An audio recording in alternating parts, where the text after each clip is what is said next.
సర్వాధికారియు నిరంతర స్తోత్రార్హుడు యేసుక్రీస్తు ప్రభు వారి ప్రశస్త నామంలో ఉదయకాలపు వర్తమానాల కొరకు ఎదురు చూస్తున్న మీ అందరికీ ఇమాన్యుయల్ మినిస్ట్రీస్ తరపున మా శుభాభివందనాలు తెలియచేస్తున్నాను. క్రీస్తునందు మాకు అత్యంత ప్రియమైన దైవ జనాంగమ, ఎలా ఉన్నారు? కుటుంబీకులందరూ క్షేమంగానే ఉన్నారు కదూ? కలవరపడకండి. కన్నీళ్లతో ఉన్నారేమో, కలవరాలతో, క్షామంతో ఉన్నారేమో. ఈ కన్నీళ్లు, కలవరాలు, క్షామం మన బ్రతుకు దినాల్లో కొద్ది దినాలే.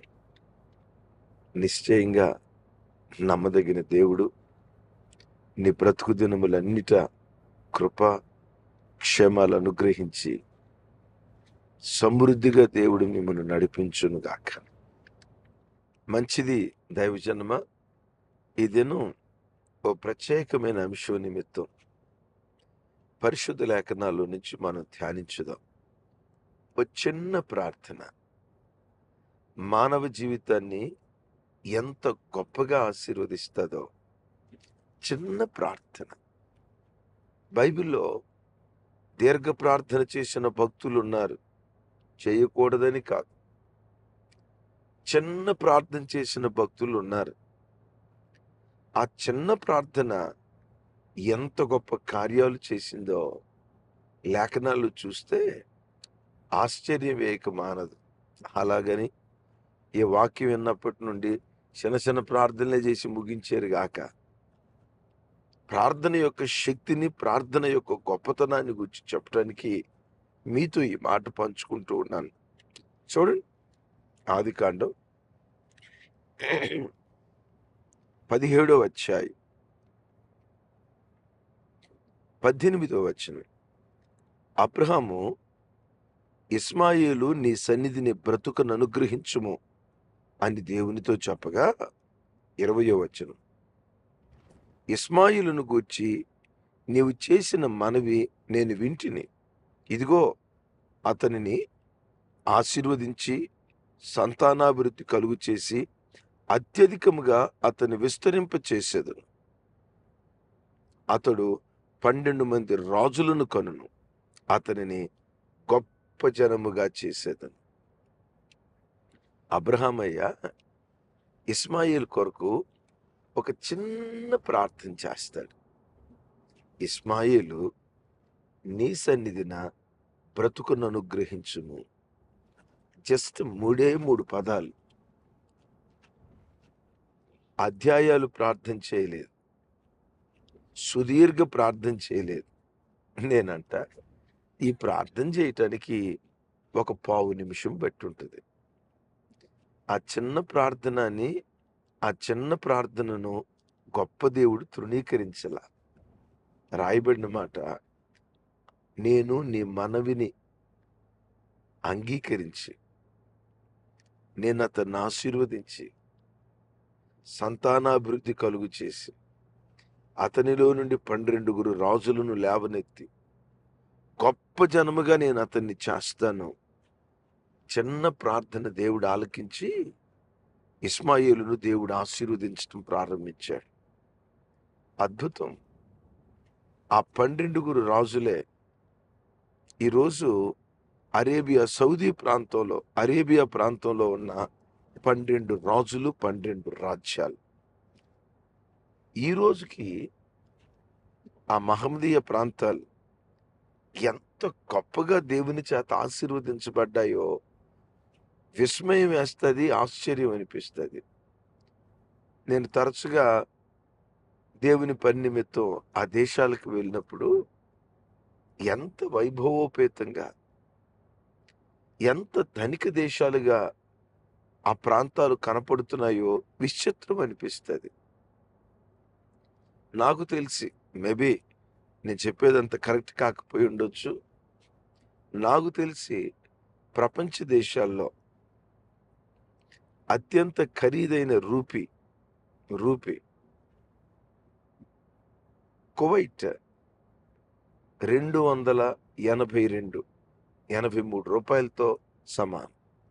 ఒక కువైట్ దినారు ఒక కువైట్ దీనార్ 283 రూపాయలతో 80 రూపాయలతో సమానం.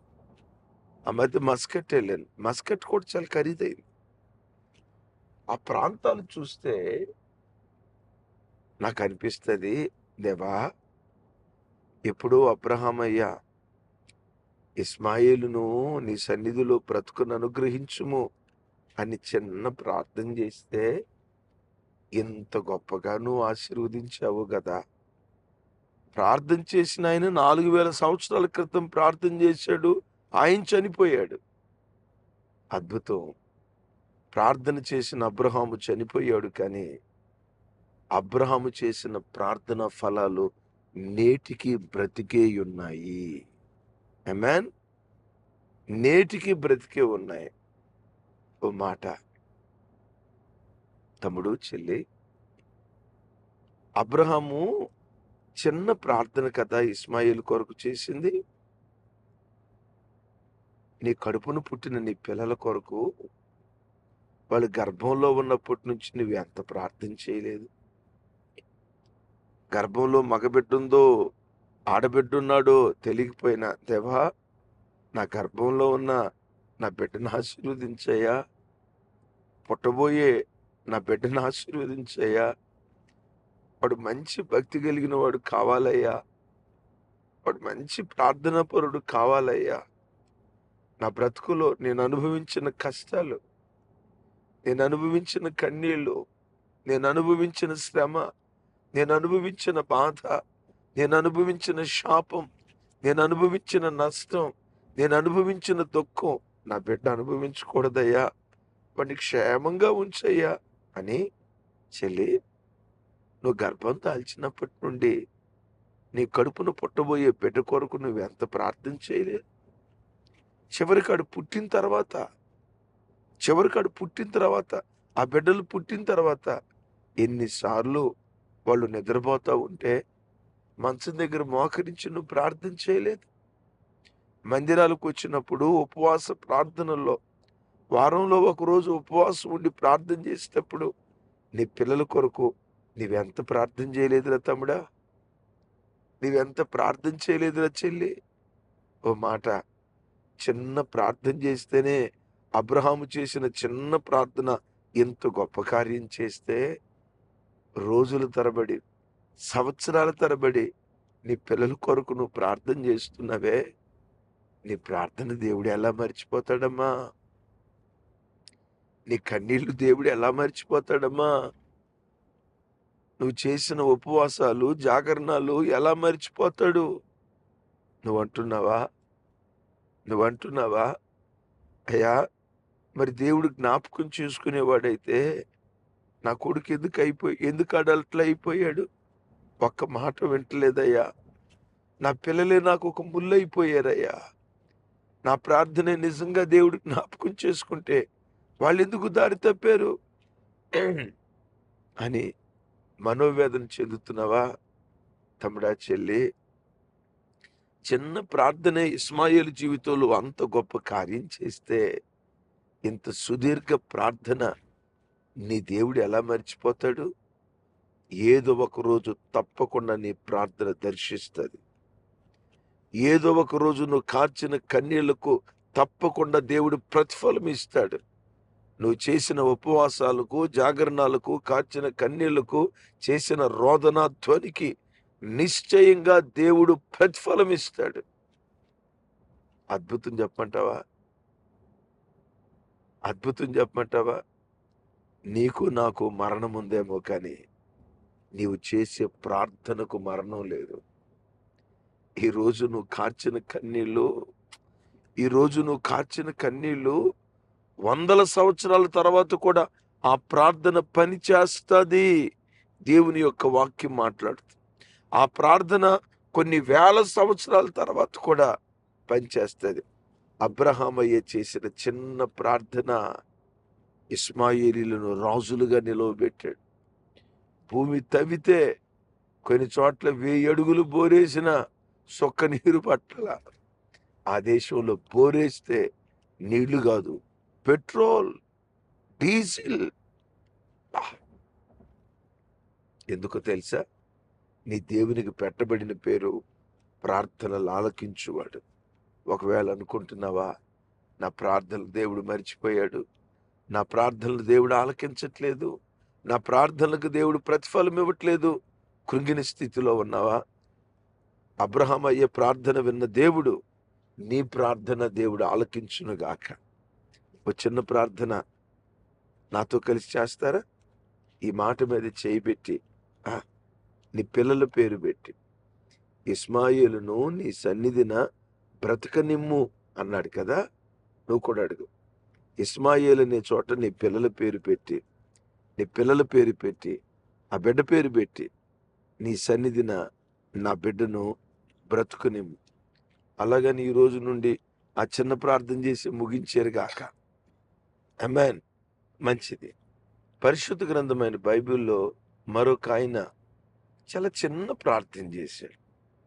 ఏమని ప్రార్థన చేశాడు? ఆ ప్రార్థనకు దేవుడిచ్చిన జవాబు ఏంటి చూడండి. దినవృత్తాంతాల మొదటి గ్రంథం 4వ అధ్యాయం 9-10 వచనాలు. యెబెజు తన సహోదరులందరికంటే ఘనము పొందిన వాడయుండెను. వేదన పడి ఇతని కంటిని అని అతని తల్లి అతనికి యెబెజు అను పేరు పెట్టెను.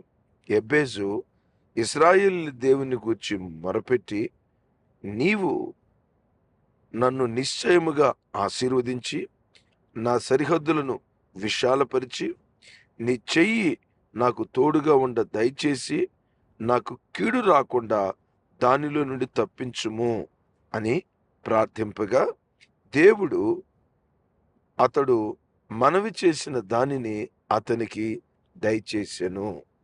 యేసయ్యకు మహిమ కలుగును గాక. చిన్న ప్రార్థన. యెబెజు పుట్టినప్పుడు తల్లి ఆ బిడ్డకు పెట్టిన పేరు యెబెజు అంటే వేదన అని అర్థం. చెప్పండి, ఏంటి? వేదన. సహజంగా లోకంలో ఏ తల్లి అయినా పిల్లలకు పేరు పెట్టేటప్పుడు బహు అందమైన పేర్లు పెడతాది.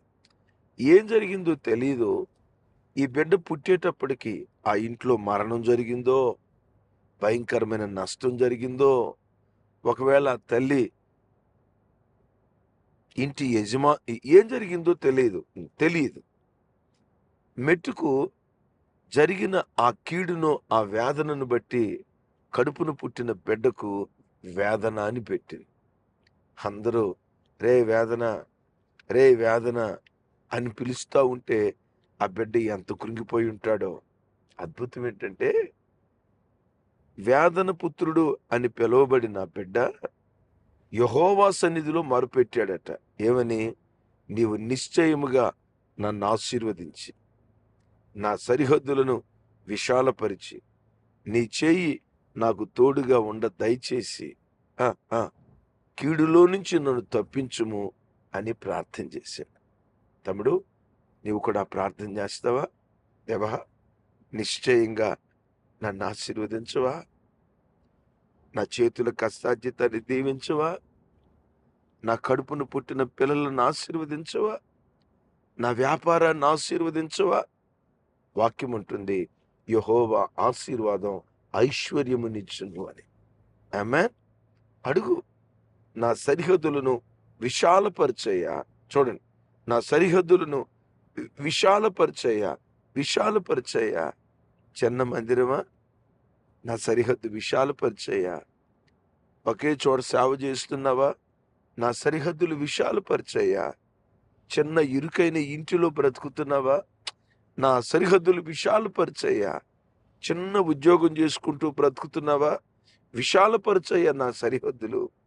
ఈ దేవుడు ఎవరో తెలుసా? నీ కొడారపుత్రాలను పొడిగించే దేవుడు. మూడో మాట, నీ చేయి నాకు తోడుగా ఉండ దయచేయి. ఆమేన్. ఏం దయచేయమంటున్నాడు? నీ చేయి నాకు తోడుగా ఉండ దయచేయి. దైవజనమా, ఈ ఉదయకాలం వర్తమానం వింటున్న మీ జీవితంలో దేవుడైన యెహోవా హస్తం మీకు తోడయుండును గాక. ఆయన హస్తం ఎలాంటిదో తెలుసా? సాహస కార్యాలు చేసేది. చిన్న దావీదు గొప్ప గొలియాతును గెలవలేదా? చిన్న దావీదు చిన్న రాయితో గొప్ప అజానుబాహుడైన గొలియాతు మీద అఖండమైన విజయాన్ని సాధించలేదా? తమ్ముడు, చెల్లి, అంత గొప్ప కార్యం, అంత సాహస కార్యం చేయటానికి కారణం ఏంటో తెలుసా? సాహస కార్యాలు చేసే దేవుని హస్తం దావీదుకు తోడుగా ఉంది. నీ జీవితంలో ఆయన హస్తం తోడుగా ఉంటే సాహస కార్యాలు చేసే కృప దేవుడు అనుగ్రహిస్తాడు. 4వ మాట ఏమంటాడు తెలుసా? కీడులో నుంచి నన్ను తప్పించు. ఎబ్బేజు చేసిన చిన్న ప్రార్థన సహోదరులందరికంటే ఘనము పొందిన వాడయ్యాడు. నేనంట అతడు చేసిన ప్రార్థనే వేదనను వేడుకగా మార్చింది. వేదన పుత్రుడి బ్రతుకును వేడుకగా మార్చింది అతడు చేసిన చిన్న ప్రార్థనే. తమ్ముడు, ఈ వాక్యం వింటున్న నీ బ్రతుకులో సహోదరులందరి మధ్యలో అల్పుడిగా ఎంచబడుతున్నావా? సహోదరులందరి మధ్యలో ఎగతాళికి, అపహాస్యానికి కారణమయ్యావా? ఎబ్బేజు ప్రార్థన చేసినట్లుగా ప్రార్థన చేయి. అదే సహోదరుల మధ్యలో సహోదరుల కంటే హెచ్చగున్నట్లుగా ఆనంద తైలముతో నా దేవుడు నిన్ను అభిషేకించునుగాక. ఆమేన్. ఒక చిన్న ప్రార్థన చేస్తాను. అందుకని నేను అంటాను, ఇంట్లో నుంచి బయలుదేరేటప్పుడు ఒక చిన్న ప్రార్థన చేసుకున్న తర్వాతే మీరు బయలుదేరాలండి. ఎందుకు? ఆ చిన్న ప్రార్థన నీకు ప్రాణభిక్ష పెట్టింది. ఆ చిన్న ప్రార్థన మనకు కాపుదలిస్తుంది. అట్టి కృప దేవుడు మనకు దయచేయునుగాక. తండ్రి, మీకు స్తోత్రాలు. ఈ ఉదయకాలం వాక్యం వింటున్న ప్రతి బిడ్డను మీ సన్నిధిలో జ్ఞాపకం చేసుకోండి. ఇస్మాయేలును మీ సన్నిధిని బ్రతకనిమ్మని అబ్రహాము ప్రార్థన చేసినట్లుగా ఈ ఉదయకాలం వాక్యం వింటున్న ప్రతి బిడ్డ కొరకు ప్రార్థిస్తున్నాను. ఈ ప్రజలను మీ సన్నిధిలో నిశ్చయంగా మీరు జ్ఞాపకం చేసుకుందురుగాక. విశేషంగా ప్రియ తండ్రి, ఈ వాక్యం ఎంతమంది అయితే వింటున్నారో నిశ్చయముగా ఈ బిడ్డలను ఆశీర్వదించి, బిడ్డల సరిహద్దులను విశాలపరిచి, మీ చెయ్యి బిడ్డలకు తోడుగా ఉండదు దయచేసి. ఈ దినం ప్రతి కీడులో నుంచి తప్పించి సహోదరులందరి మధ్యలో ఘనము పొందిన వారిగా యేసు నామములో ప్రతి బిడ్డ జీవితాన్ని మీరు నిలవబెట్టుదురుగాక. సమస్త ఘనతలు మీకే ఆరోపిస్తూ యేసు నామములో ప్రార్థించి పొంది ఉన్నాం తండ్రి. తండ్రి అయిన దేవుని ప్రేమ, కుమారుడైన యేసుక్రీస్తు వారి దివ్య కృప, పరిశుద్ధాత్మ దేవుని సహవాసం మనకు సకల పరిశుద్ధులకు సదా తోడయుండి నడిపించునుగాక. ఆమేన్. Thank you. కృపా సమాధానాలు మనందరికీ తోడయుండునుగాక.